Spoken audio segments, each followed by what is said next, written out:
Hello, listener. This is Chris from In the Buff. And me and John are going to be streaming some scary games every Friday this October from 8 to 12 p.m. Eastern Standard Time. So check that out, and back to the show. Here we are. Hey. I like saying here we are at the beginning of these. So here we are. I just want to say, I want to apologize real quick to the viewers and the commenters. Because of the nature we recorded, these John and Chris were busy with a music festival, so we had to record early, and we weren't able to comment on the comments you left. Not that there were all that many, but I like to, even if there's one, I like to. We do notice you guys. Yeah. Mm-hmm. Unfortunately, YouTube didn't seem to like your comment, Colon Sausage, about how big feet do, in fact, have sex for pleasure, according to some man on YouTube. Who had sex for pleasure with a Bigfoot. Oh, yes.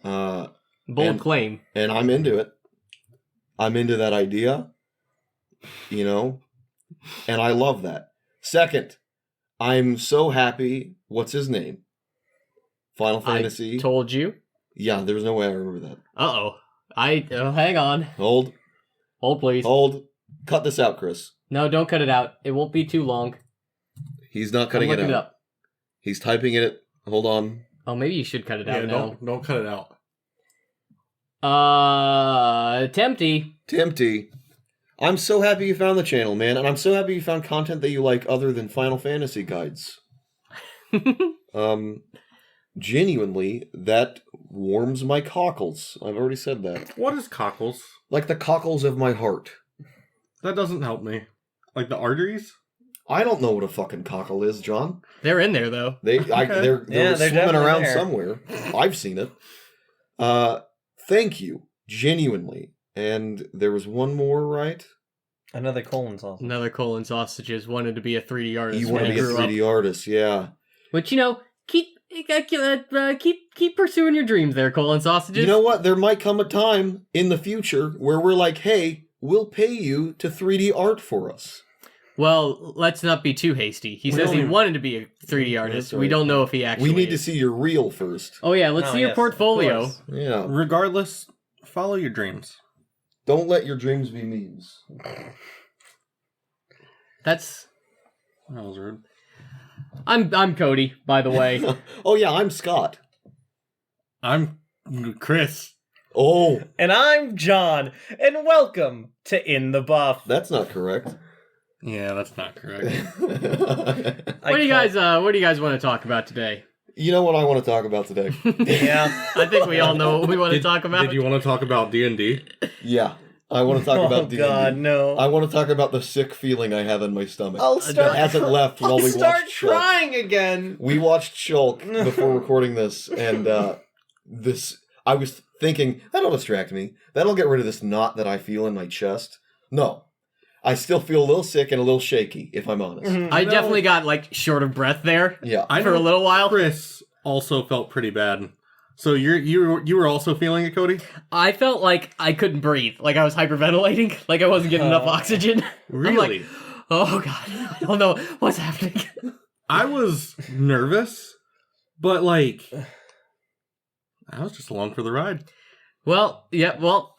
Let's talk about what we feel about. What are we even feeling this way about? So we discussed in a previous episode the last session of D&D that we had where you guys were in the sewers and you broke into this facility. We called it in the episode because we didn't need to go into too much detail.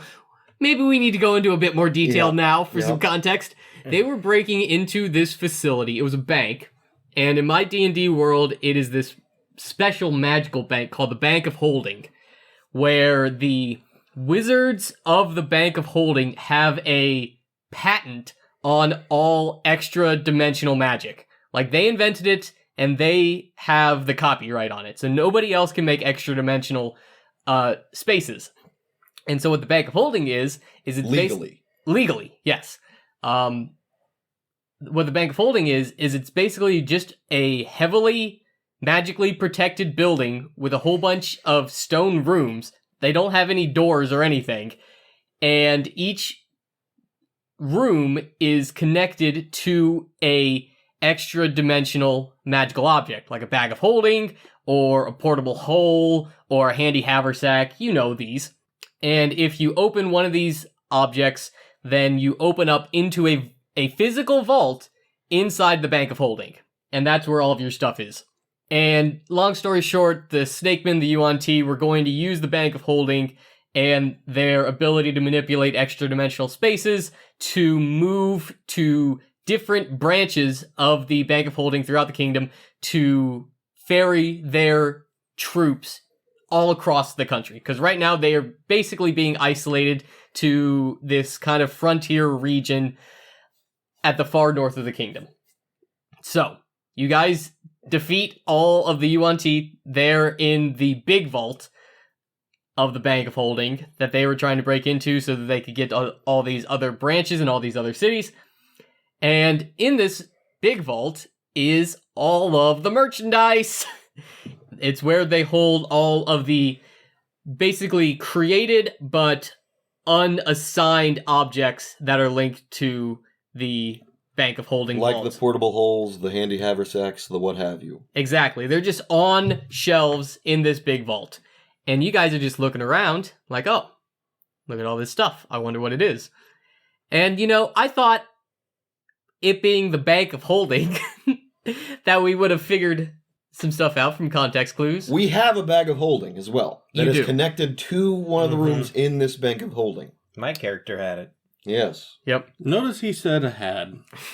I can't even be mad because, like, a fish got to swim, road got to steal, right? So what happened? I started getting a little condescending there. So I apologize. we had solved the crisis. We had secured the location. The UNT were doing something to gain access to these other areas throughout the continent. We stopped them. We took a breath and looked around at where we were, and we had a conversation, a very frank conversation about what we do. And I think we were all pretty clear. We leave it where it lies. Mm-hmm. Balkner, who is our rogue, played by our friend Andy, Mm-hmm. is going around, looking around the room. We told him to investigate the room. Go look around, see what you find, see what you see. He finds some really nice tablecloths. Some black silk. And he's like, these are real nice.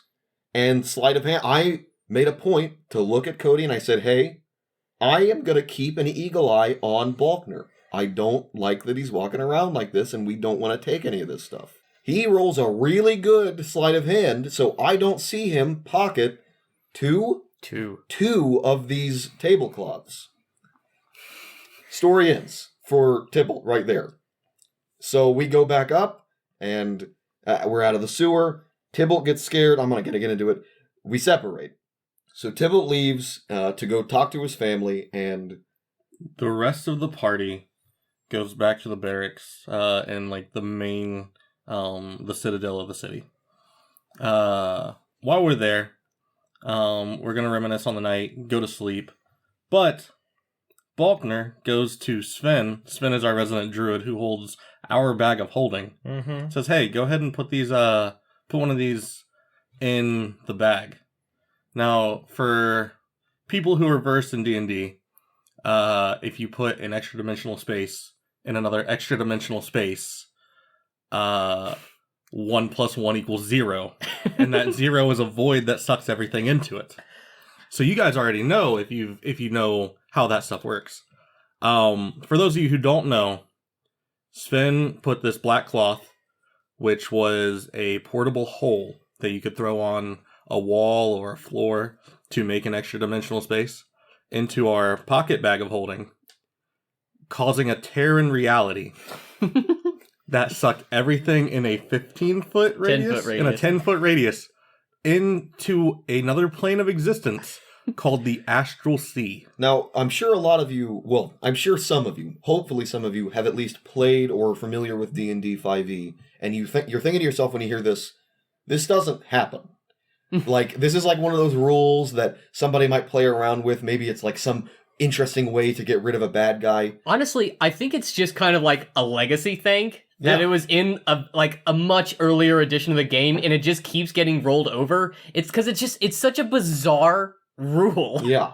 That it's like, why is this even here? Who put this here? And I think it's been here for decades, and nobody's brave enough to just remove it.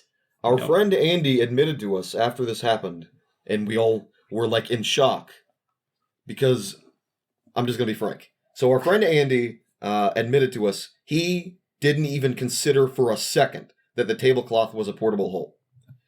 He just thought, it's a tablecloth. It's a nice tablecloth. He was playing around with it, and he's like, cool, here's Finn. Prior to this, we had been hoarding random shit that we found It that was worth money. Exactly. Yeah. So it fit in the same main streamline of everything we'd been doing prior. Mm-hmm. But of course, Reese is just watching Balkner and Sven like next to each other. Balkner hands Sven something, and they just get swallowed by reality, and they're gone. Along with like bunk beds and like chests and whatever else was there in the area.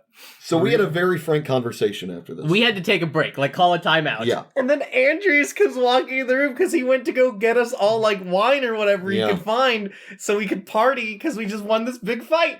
And he comes back in and is like, hey, Reese, where'd they go? And you're just like, oh, God. Reese is just breaking down. He shot himself in the face twice tonight. He has done nothing helpful, and he had to sit by and watch as two of his friends got sucked into a tear in reality. While one of his other friends made the snarkiest comment he ever could make him. Reese is probably having top 3 worst days of his life. No, it's up there. So after this occurred, we took a break. We just put our cards on the table and talked about what just happened.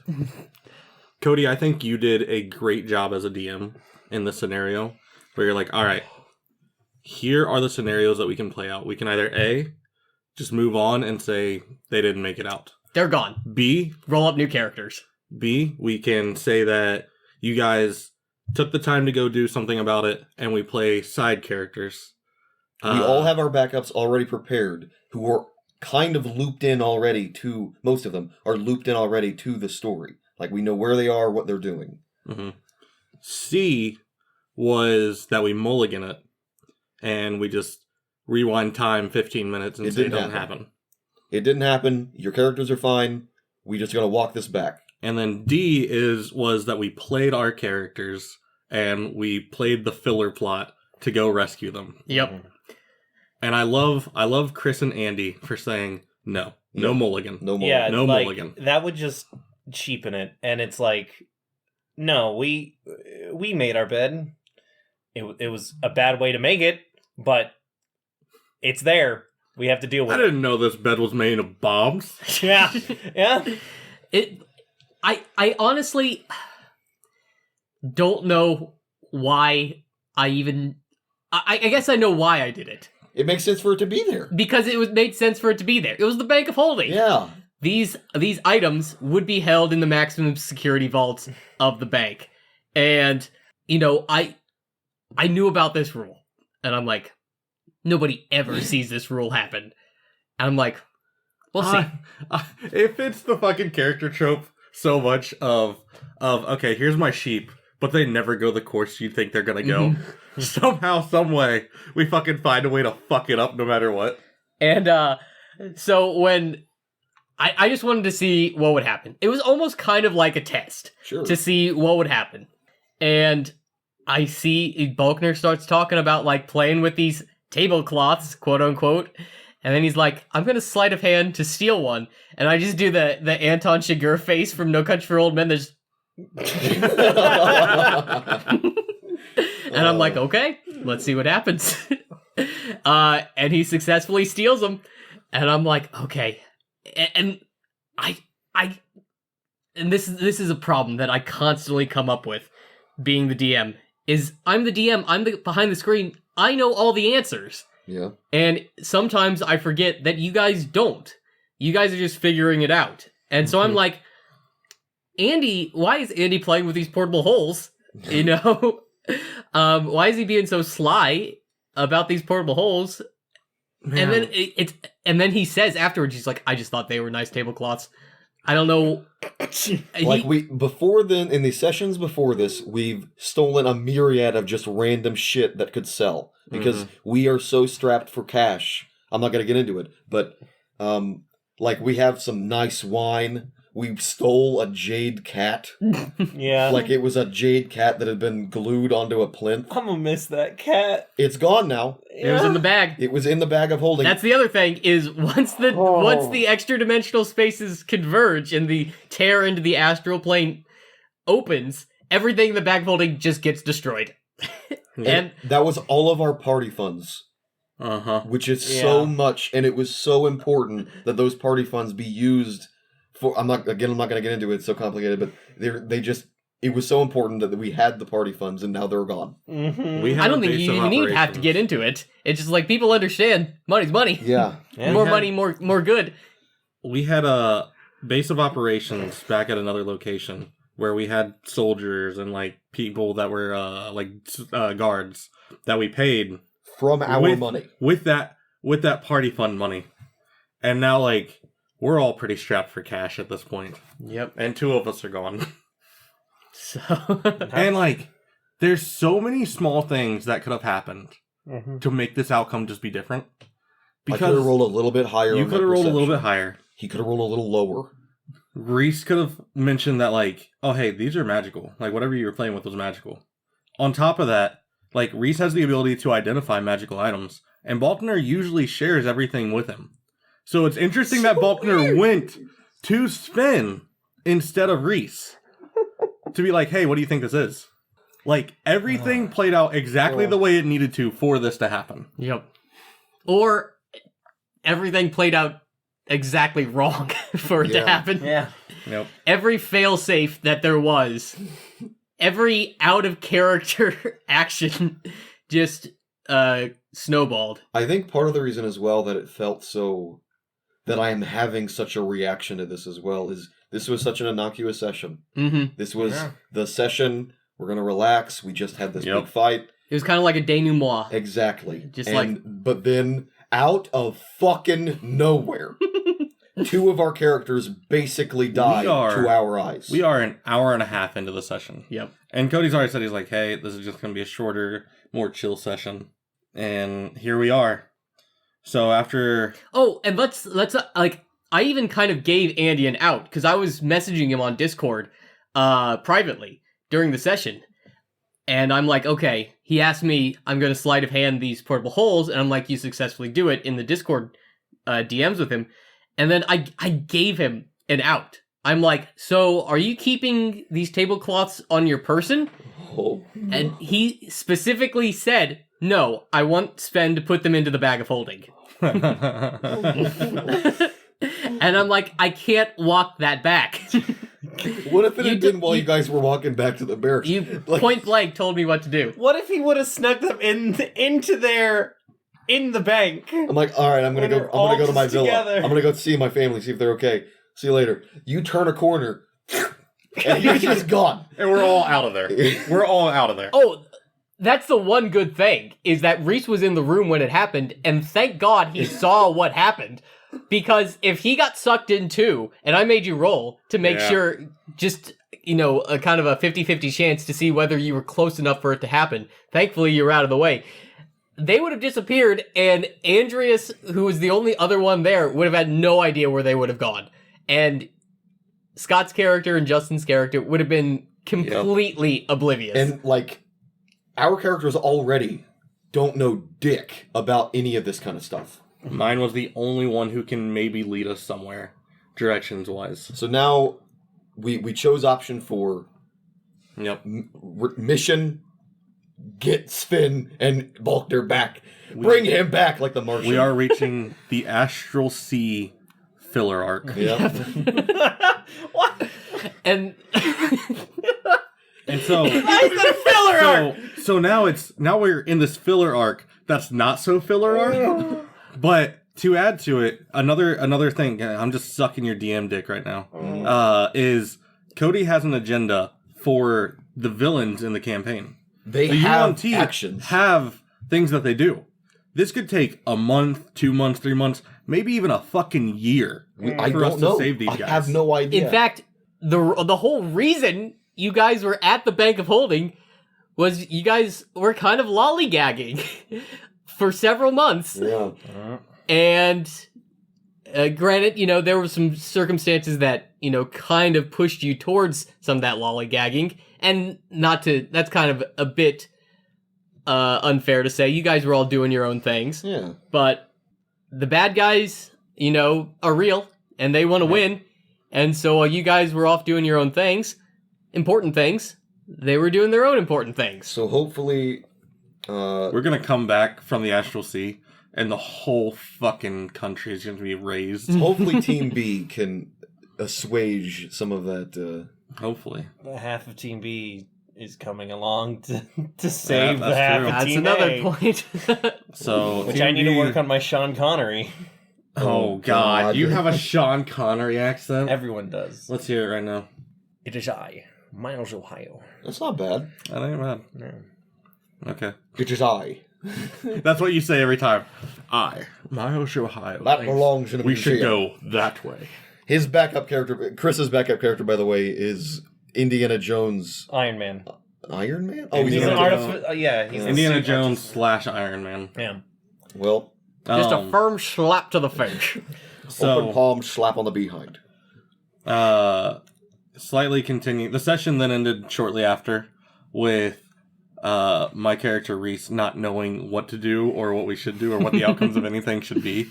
So he resorted to apparently what he thought was the best thing to do, which was theft. Yep. He went back to the site of the UNT incursion in the Bank of Holding. He was still alone there, and he had just seen what had happened to Bulkner and Sven, and he's like, I guess we need to replicate that. Mm-hmm. So he took 2 portable hulls and 2 bags of holding from the place that we had just rescued from getting...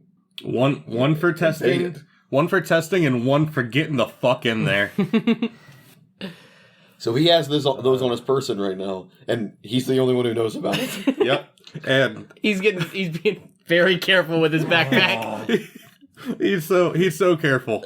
And like the moment he goes and tells Scott's character Tybalt's like, well, we just need to be honest. We just need to go talk to them, tell them what happened. Honesty is our best route. And Andreas, the other remaining character, is like, that's right, we should do that. Well, Andreas also said, because you said we're going to tell him the truth, one of our friends stole something from Yep. you, and Andreas is like, kind of throwing him under the bus there. Yeah. And then Reese over here is just sweating. It's like the Key and Peele skit where he's just drenched in a waterfall of My sweat. Because Bulkner may have stolen it, but he got rid of all the He evidence. did. My logic is just let the experts know everything that we know because 2 people's lives are at stake. Mm-hmm. And I'm halfway through this session, I realized the next few months are going to go very differently Yeah. than I had planned. Cody was telling us at the end of this session, I thought maybe like at the end of the year, you guys would be wrapping up this story at the end of the year. We're going to throw that out the window. Yep. We're going into like in Q2 2023. Oh my god. Hey, we get to see Attack on Titan before the session ends. We do get to see Before Attack the- on Titan. So before the series ends. I'm very excited more excited than I've probably been in a long time I'm excited. because I want this to get weird. Yeah. Because I have a very traditional fantasy setting, and I don't have a lot of opportunity to slot in a lot of these weirder elements, especially because like Spelljammer just got released. That book just Wizards of the Coast just released. So I'm thinking we're gonna get weird with this. I'm excited. Absolutely. There's hippo people. Yeah, the gift. Like Moon Knight. Yes, like Moon Knight. Oh my god. He's more of a bird person though. No. There was a hippo guy in Moon Knight. A hippo Oh, girl. the lady. Never. She had boobs. That's great. So, great session. All in all, 10 out of 10. would put a portable hole in a bag of holding again. No. You and Balkner, you and Andy, really turned it around because I didn't have a lot for this session. I thought it was going to be a couple of hours while we wrapped some stuff up. Yeah. Oh my god. Cody, And it turned into probably the most memorable event in the campaign. Cody said, One of them all at right, least. well, we're going to get through the night and we're going to go that way. And we're like, yeah, we're going What's that? that way. What's that The over other there? way. Huh? Oh. What'd you say over there? Huh? In that Oh. corner? All right. Well, That's where the campaign's at. that's where we're sitting, and I just want to go around. We've talked about it a little bit. One sentence. How you feeling? Start with you, John. Just how we're feeling in How general. you feeling about where we're going? Because I don't know about you, listeners. We really like this. We love D&D, and we like how it makes us feel. And we really get into, at least I do. I'm not gonna speak for you guys. I really get into the characters, and I like thinking about him as a person, and I find it fun. So I have very complex feelings right now. So you're asking, how do I feel about the campaign? Yeah. I think Just like right now, what are you feeling? I have a mixture of feelings. There's a little bit of dread. There's excitement. I'm nervous. But I think mostly I'm curious. I'm curious to see what you do next. So am I. Because to an extent, we've all opened our hands to DMing. I know you didn't get a chance to actually do it. But 3 of us have DM'd a table before. And Chris is the only one who's also had a very scary moment. However, his was more... His fault. His was his fault. Yours was... You put... It was organic. It organically happened from your players' decisions. You put the Yeah. ingredients in front of us, And you guys just followed your recipe. and we put the triangle in the circle hole. We put the peanut butter and the jelly on the outside of the sandwich. Oh my. So we got yours. Let's get the 3 players of the DM. How you feeling? I cried. You lost Finn. I cried. And then I looked through everything that I had. He was desperately searching for an out. And then I kept interjecting with what was going on to be like, well, could I have done this or something? And I was bargaining. I was going through the stages of grief, and then I went back to my old version, my old coping mechanism of food. And then I ate, and then I felt a little better, and I was like, okay, we're gonna get him back. That's all it is. We'll get him back. I'll be Miles for a little bit. Miles will help save. Dude, you're main miles character. and miles and miles away from your main character now. Thanks. So for me, a lot of what John said, I feel sick, legitimately. I don't feel good right now. I feel shaky and weird, and I did not expect that this would happen. I thought, because I don't feel good. I don't feel good right now. But I'm really excited. I like when you keep saying you wanted to get weird. That makes me so pumped. But I don't know how Tybalt's going to feel about all that. And I'm excited to see what happens. Here's the thing, right? When my characters die, it's because I'm an idiot, right? You did nothing wrong. And I did nothing wrong this time. You were being I did helpful. nothing. You were doing the thing. So Andy is our turnaround guy. Whenever he's not in session and then he shows up middle of session, it seems like just the whole party lifts a little bit. Yeah. And Andy's like, hey, put this bomb in your bag. Okay. Sure. Yeah, I have the bag. I put things in the bag. I don't know what this is, so I can just put it in the bag. It'll be fine. Gone. Fucking gone. Oh. And we've had so much time to get to know these characters. Some of these characters have been through some really traumatic moments. Your character almost died last session. Yeah. That was probably the closest we've ever had. Sven is currently my favorite character I've ever ran. Wow. That's tough. He's floating in the astral You know, And that tells us one thing at the very least. Miles, Ohio is going to be fucking motivated to get this guy back.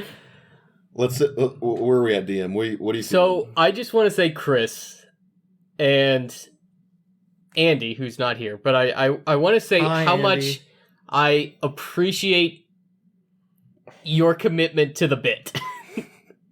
Like, I really appreciated that you were thrust into this situation and you were willing to roll with it. Even though it wasn't your fault. And because it wasn't your fault, and to a lesser extent, it wasn't even really Andy's fault. Because he didn't know what he was doing. Neither had of no you idea. did. He thought it was a nice tablecloth. Neither of you knew what you were doing, and yet you two were punished unfairly. That's why I wanted to give you guys those options. Particularly the mulligan. Because I'm like, okay, we had our laughs, but this is actually like... Who was laughing? I was laughing in like... Fuck you, John. I was laughing in disbelief. Like, what is happening? Yeah. What? And so, like, yeah, we had our fun, but, like, this could potentially ruin the game. Mm-hmm. And so I wanted to give a mulligan. I really appreciated that neither of you wanted to do that. Yeah. You didn't take the mulligan. And I feel like we have a good plan moving forwards out of character. At least. You wipe away those tears. I'm so sad.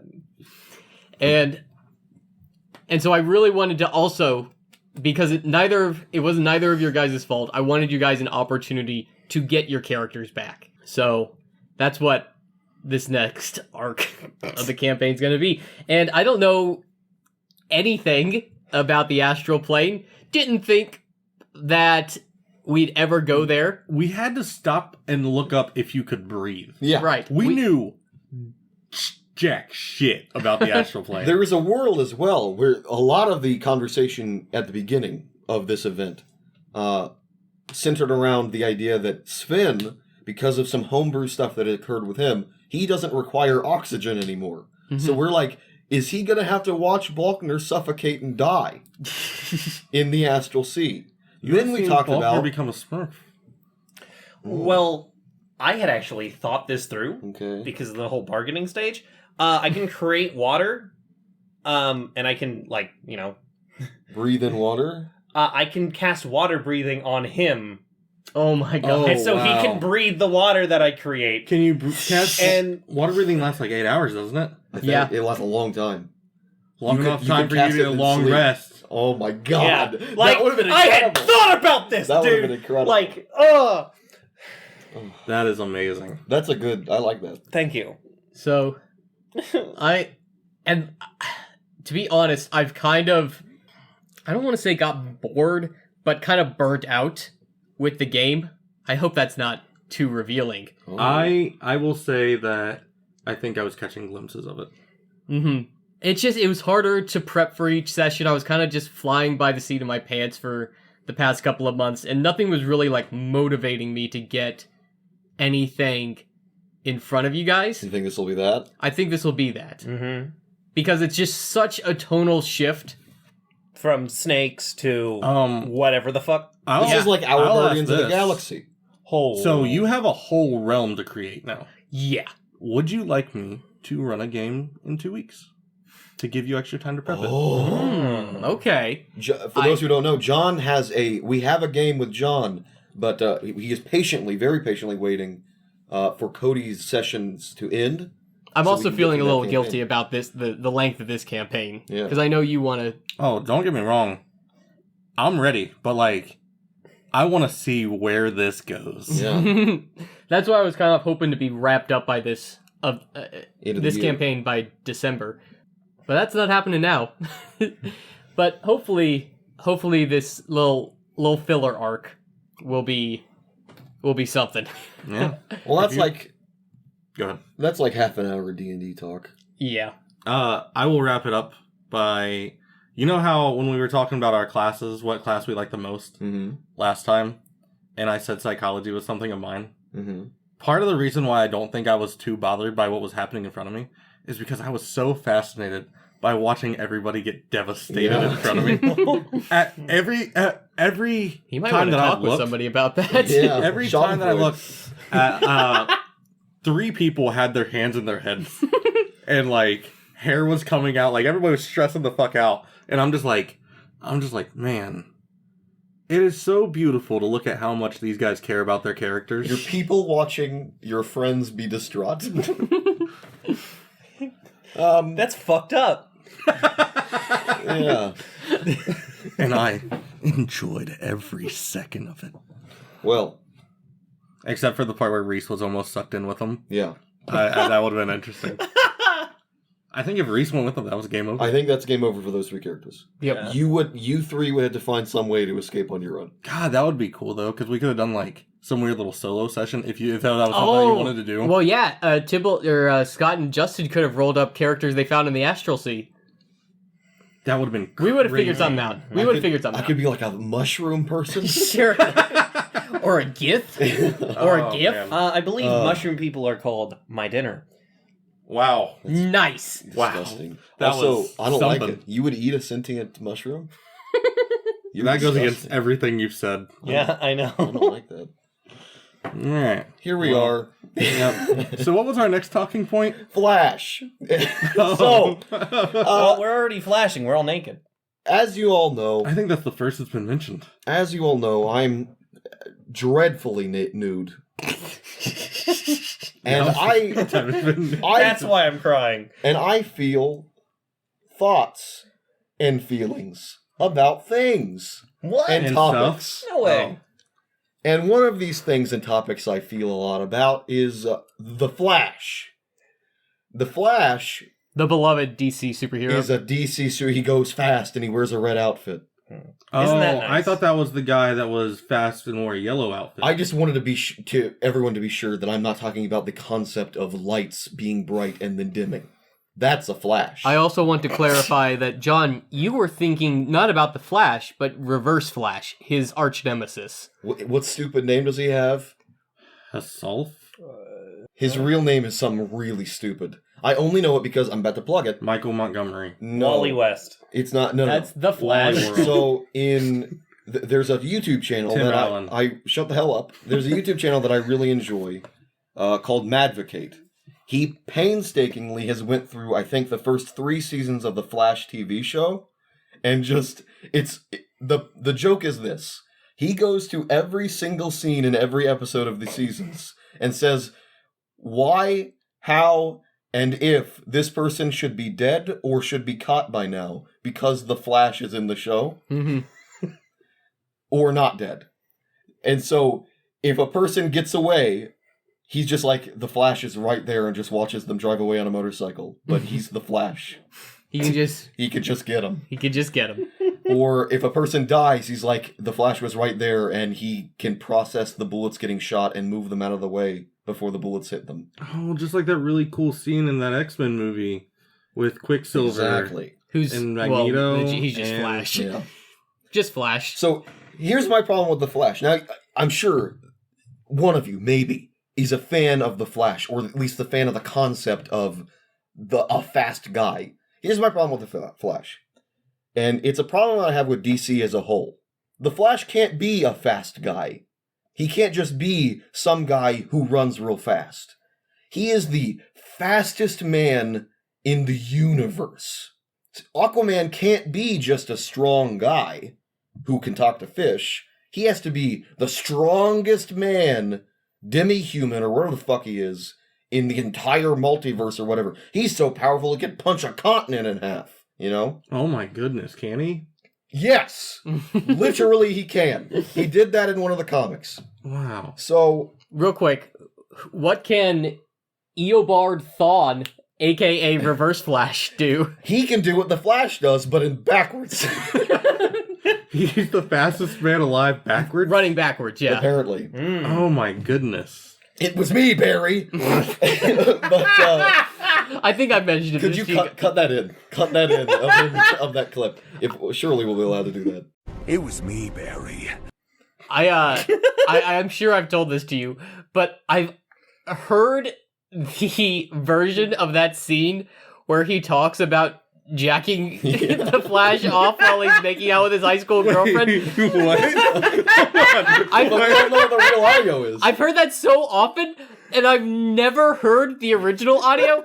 That makes me think Is that the original audio? I don't know. It's not. Huh? I know it.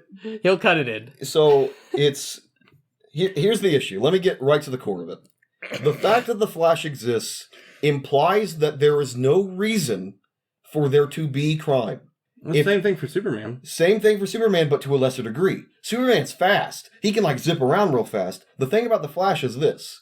He is so fast that he can go back in time. Let's really But zero in. Superman did that in one of the movies. Hold on. He did do that. Let's really zero in on what this means. Superman's flying around in space, going real fast, going back in time. That's bullshit too. Don't get me I wrong. agree. The Flash is on Earth, going faster than the speed of light to go back in time. And not only is he doing this, his brain is able to comprehend what he is seeing and doing while going that fast. That's right. So he isn't just a fast guy.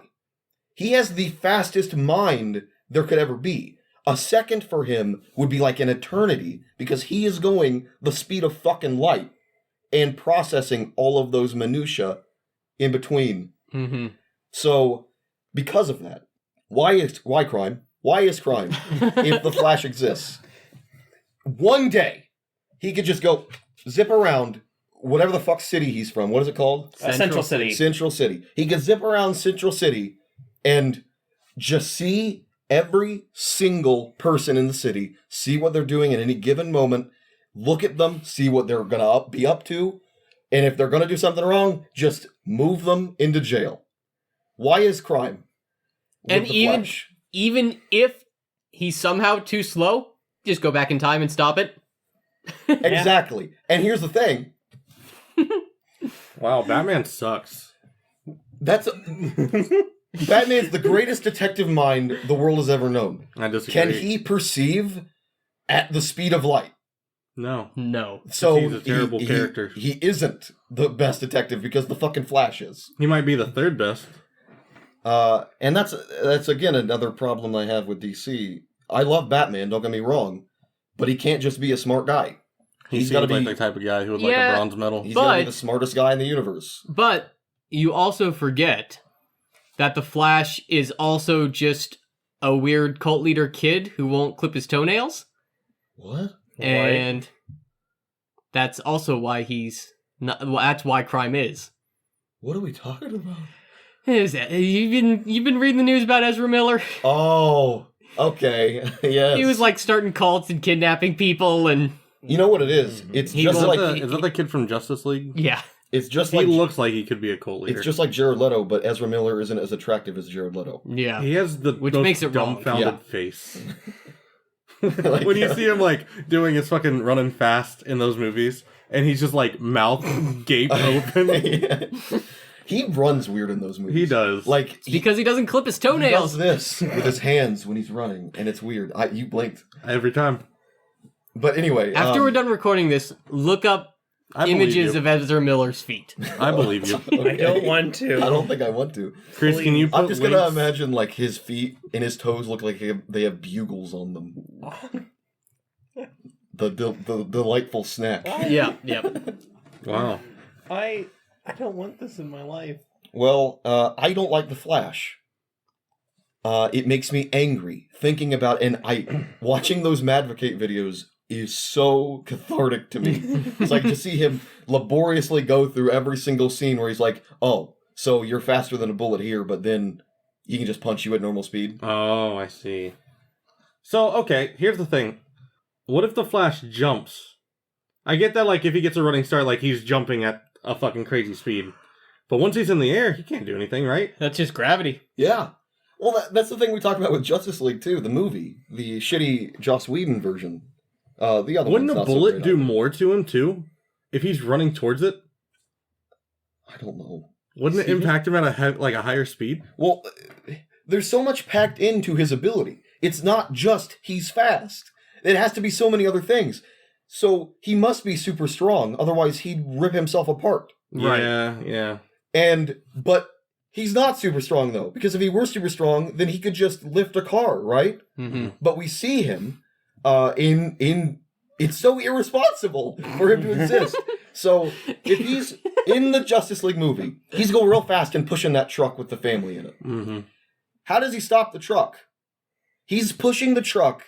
First off, I'm okay with that. Whatever. You're super fast. You can push the truck real fast. Eventually, momentum even though will you're happen. not super strong. How do you stop the truck without being super strong?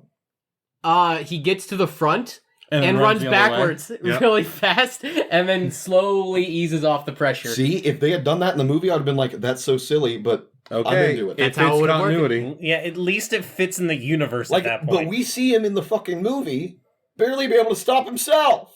He's constantly falling over. But I digress. My favorite thing that I've seen pointed out about the Justice League Yeah. is when they're trying to revive Superman, and they're like, Flash can generate electricity when he runs, and so he's got to touch the mother box cube as soon as it hits the Whatever. the ambiotic fluid, the goo, to revive Superman, and it's like, we got to get it right now, but it's just like, they could just try again if he messes up. It's so Like, dramatic. there's no stakes there. It just falls into the water. Drop it again. Yeah. Just reset it. He could have ran in place. I did not see the Schneider cut. Schneider. But my Schneider.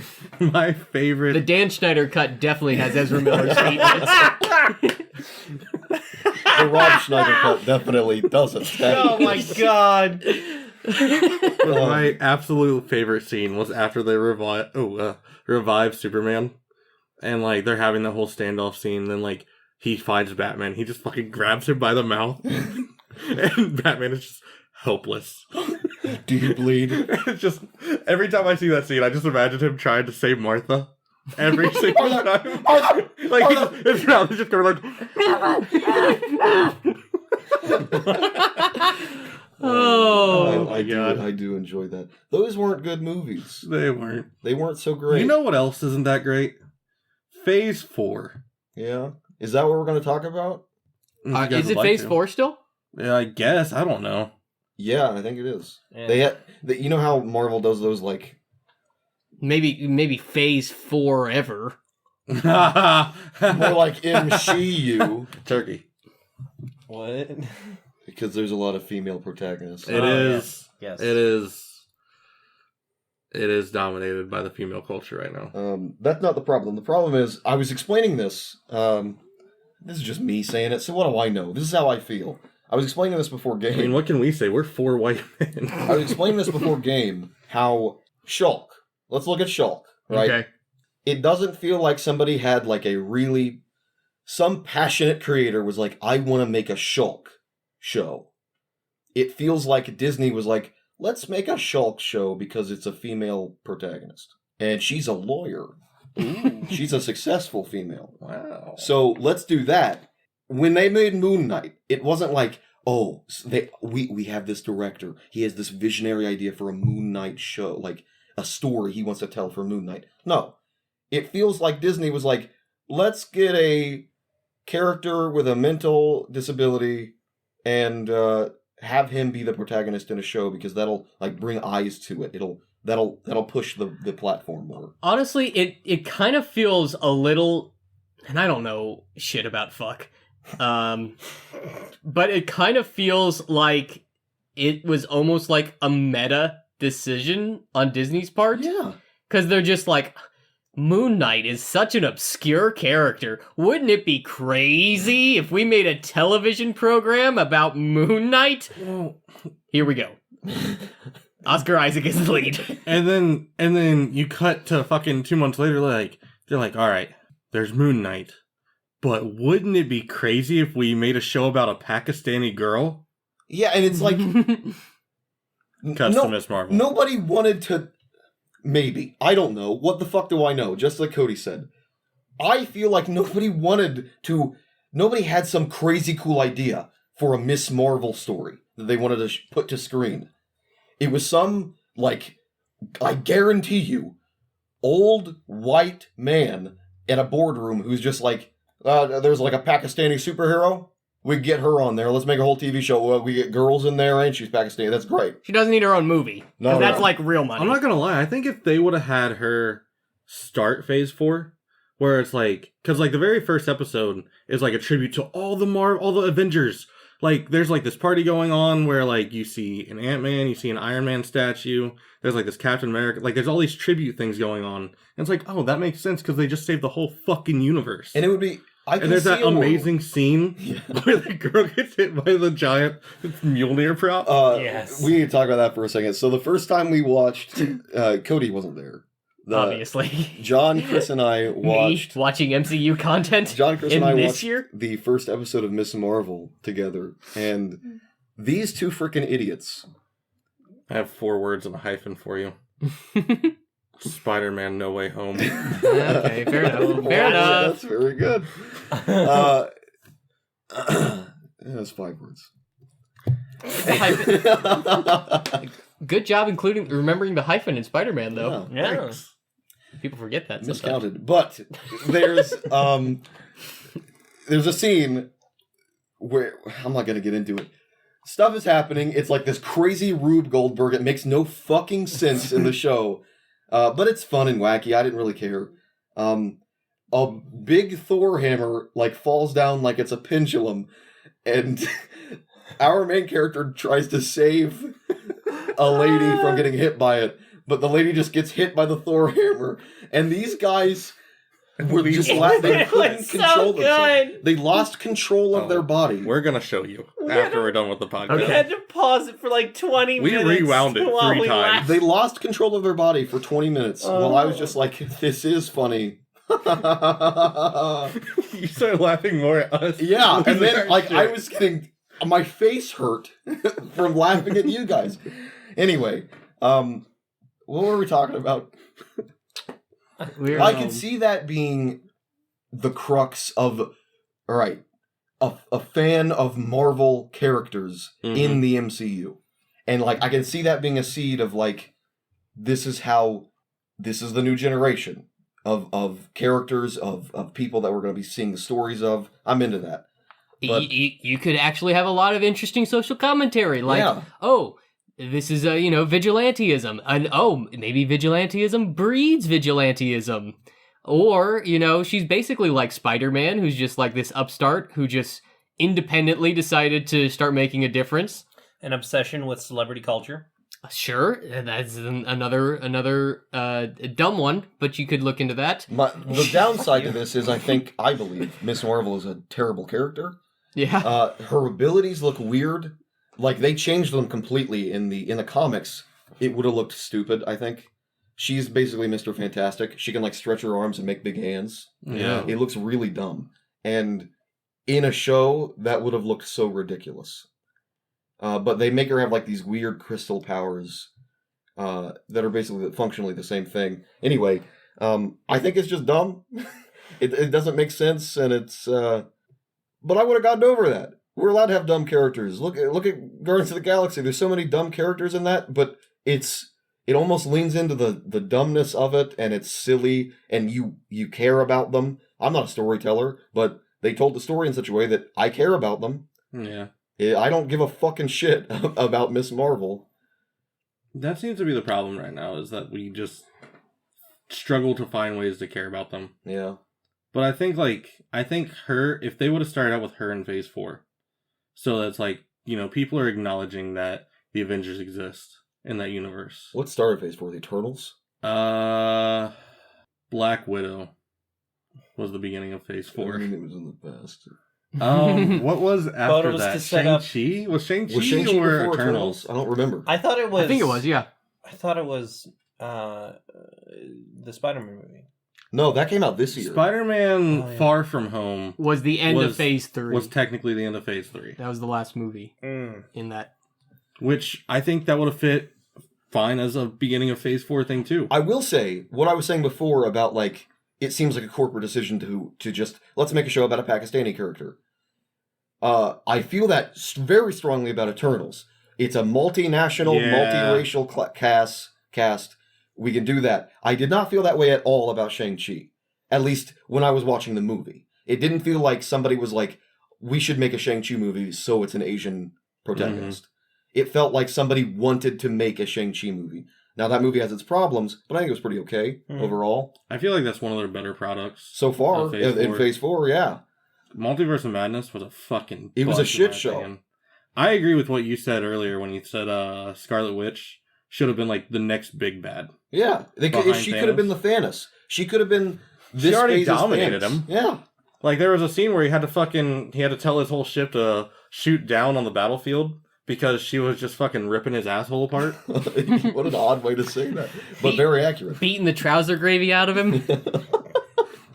She I was wouldn't mind if she beat the trouser gravy out of me. Heyo. Is that where Neither would Vision. we get the line? He's dead.